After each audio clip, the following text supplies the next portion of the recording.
Today we're getting into the latest Tesla news, including a ton of new updates about the Model Y, Model 3, Model S and X, Tesla's 4680 battery cells, and more, so let's get into it.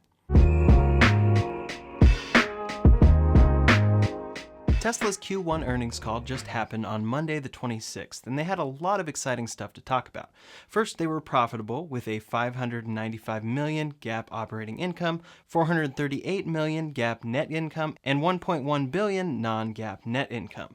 One of their highlights was that in Q1, the Model 3 was the best-selling premium sedan in the world, based on most recent comparable publicly available OEM data. They surpassed the BMW 3 Series, Mercedes E-Class, Audi Q5, and Audi A6, as you can see on this chart provided to investors. Quote, about 3.5 years into its production, and even without a European factory, Model 3 was the best-selling premium sedan in the world, outselling longtime industry leaders such as the 3 Series and E-Class. This demonstrates that an electric vehicle can be a category leader and outsell its gas-powered counterparts. This is a big deal for Tesla and the industry as a whole. Tesla and all other companies have a long way to go for electric vehicles, and they will need them to surpass sales of other vehicles in the cheaper consumer market. But for now, they are overtaking the luxury market, which says a lot for their products. They also hit record production and deliveries in Q1, which is another big deal since Q1 is typically slow for Tesla's demand. This time, their demand accelerated in the first quarter, setting them up for what many predict will be a 1 million delivery year.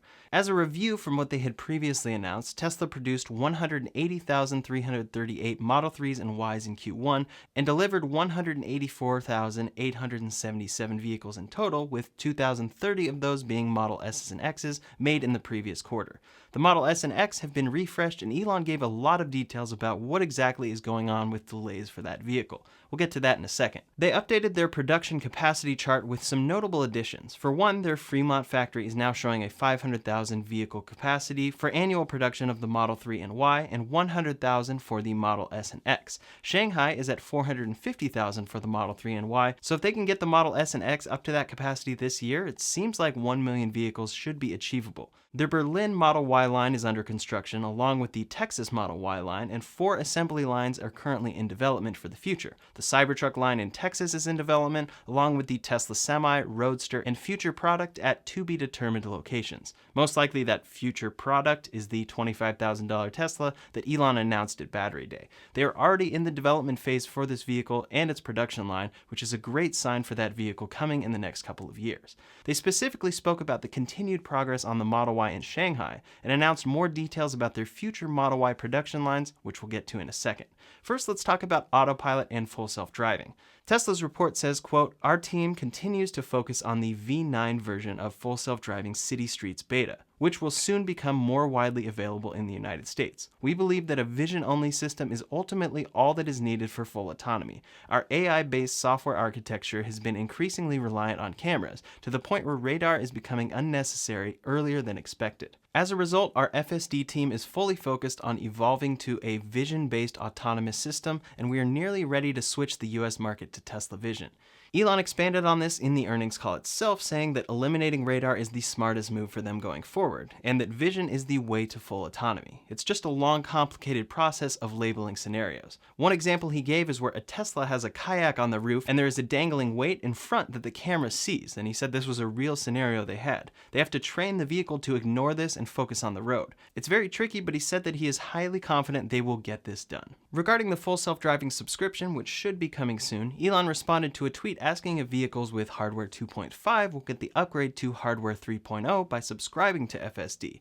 This has been a question for many since the upgrade made sense when paying $10,000 for this package, but when subscribing you're paying far less, so many were unsure. Well, Elon confirmed that subscribing will get this update with a simple yes. Now moving on to the Model Y. We just talked about how the Model 3 has become the best-selling luxury sedan in the world, surpassing many popular luxury models from established brands. Well, Tesla didn't stop there. They finished that statement saying, quote, we believe Model Y can become not just a category leader, but also the best-selling vehicle of any kind globally. Elon reiterated this on the Tesla earnings call itself and followed it up with a tweet to say, quote, seems quite likely at least based on revenue in 2022 and possibly total units in 2023. On the call, he said that he wasn't 100% sure about 2022, but 2023 seems likely.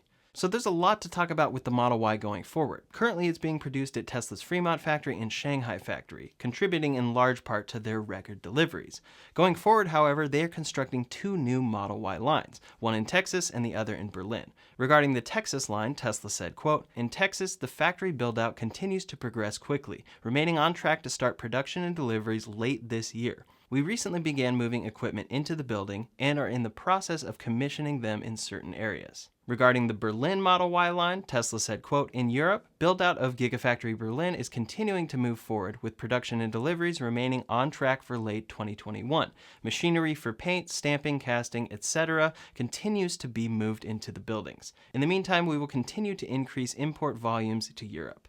Also, if you're interested, this shirt is available for purchase down below in the description, as well as the shelf. So both of these production lines for the Model Y will be producing and delivering vehicles by the end of this year. This isn't just an Elon tweet prediction, this is an official Tesla report.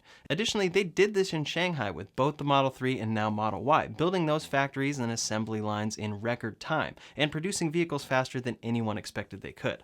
Already, the Shanghai factory is producing nearly as many of those two cars as Tesla's main Fremont factory is, which has been around for far longer. So as far as Elon's predictions for production goes, it seems like they could make enough Model Ys for it to be the best-selling vehicle in any category, as long as the demand for it is that high. And that brings us to some changes that will be coming to the Model Y from these new factories. At Tesla's Battery Day, Elon Musk detailed plans for a structural battery pack that uses their new 4680 cells. Later, he talked about how that battery pack will be first implemented in the Model Y in Europe out of their Berlin factory. The assumption here is that if they're doing it in Berlin, they'll also be doing it in Texas, since both factories are being built simultaneously.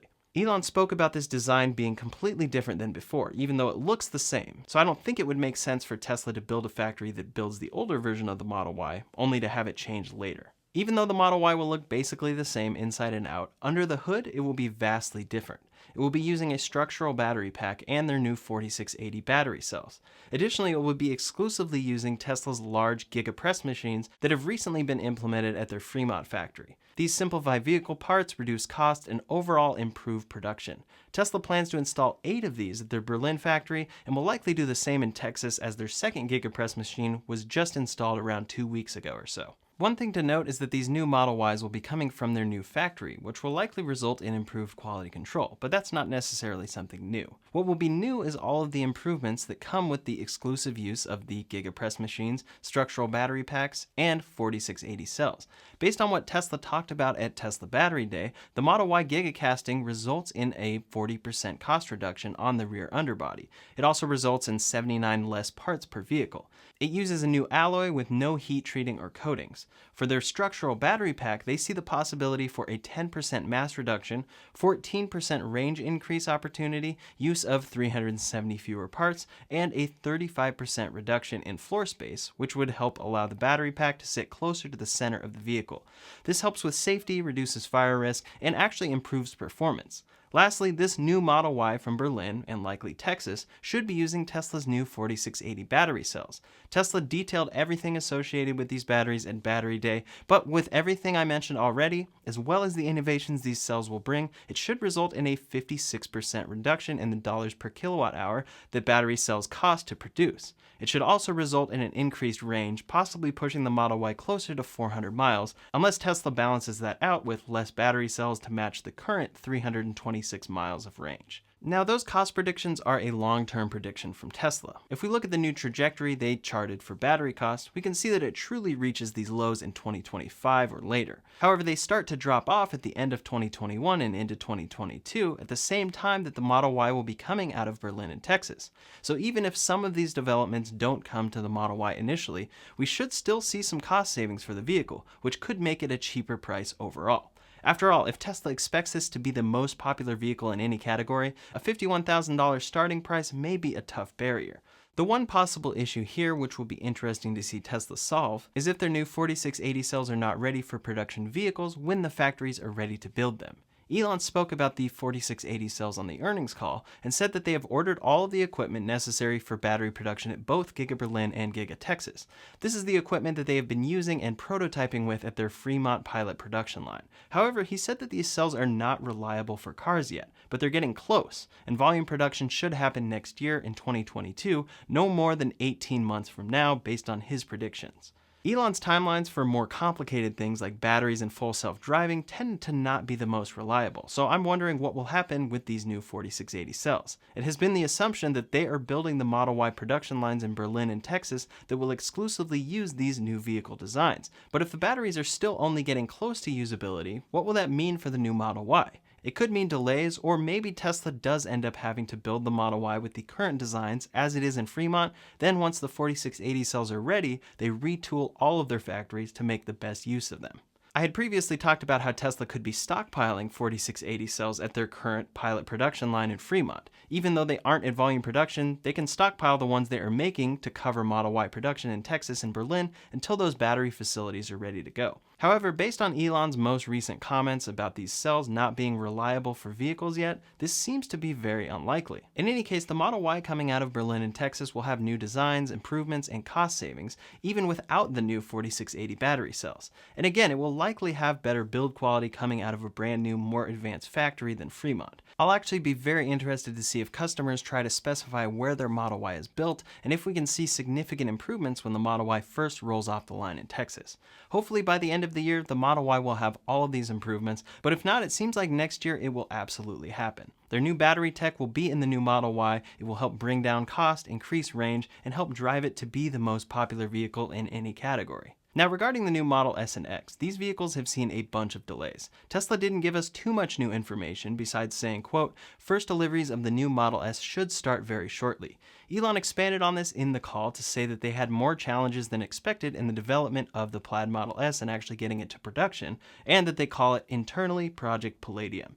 It has a revised interior, but also a new battery pack, new drive units, new internal electronics, and a PS5 level infotainment system. He also said that it has taken longer than expected to ensure that the new battery pack is safe in the Model S and X. Currently, they are building them, stacking them up in the yard, and refining the ones that they have already built. Elon said they will probably see deliveries next month in May, with high production in Q3. The Model S was the focus there, however, and the Model X should start production in Q3.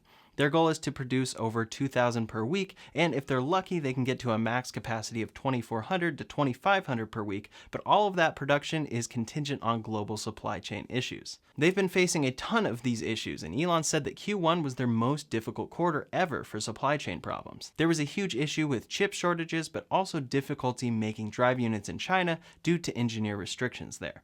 Tesla mentioned these chip shortages in the report, saying, quote, "In Q1, we were able to navigate through global chip supply shortage issues, in part by pivoting extremely quickly to new microcontrollers while simultaneously developing firmware for new chips made by new suppliers." We didn't see much of an impact to their vehicle production in Q1 at all, but now we know how they've been able to deal with these issues at the factory. It doesn't seem that this is the real reason for the Model S and X delays, however. There seem to be many more issues than expected there in almost every part of the vehicle. And now Tesla has updated the delivery timelines online. The long-range Model S now shows an August to September delivery timeline. Plaid seems to be the priority, coming in at June to July, and the Plaid Plus still says mid-2022. For the Model X, both models now say October to November for delivery, which would actually put them into Q4, not Q3 like Elon said. The question with these timelines is always whether or not these refer to new orders only or to current order holders as well. At this point, I wouldn't be surprised if these represent initial deliveries for these vehicles. The Plaid Model S will come in June and the Model X will come in October, but I'd love to see both of them sooner. One interesting Model Y design update that may have been there for a while or may have just got added is that, quote, "The indicated Plaid top speed requires proper wheels and tires, which will be available in fall 2021. This is referring to the 200 mile/hour top speed of the Plaid Model S and could point to another new wheel or tire coming to the Model S in the fall. So far, we have seen the Model S with the standard 19-inch wheels or upgraded $4,500 21-inch wheels. Those come with a range reduction, and it has been assumed that they are the ones that will achieve the 200 mile/hour top speed. However, this specific note about proper wheels and tires that will be available in fall of 2021 raises some new questions. We'll see what happens there, since this vehicle was originally supposed to launch long before the fall. We've been talking a lot about Tesla vehicles, and that's arguably the most exciting part of their company on the outside. However, they have all their energy products and software that they are continuing to build. Elon stressed this a lot on this particular earnings call, pointing out the amazing potential for solar, Powerwalls, Dojo, full self-driving, and even just general AI. Tesla has a lot of exciting products to talk about in the near term, with their advanced battery tech, popular electric vehicles, upcoming Cybertruck, and $25,000 vehicle, along with the Semi.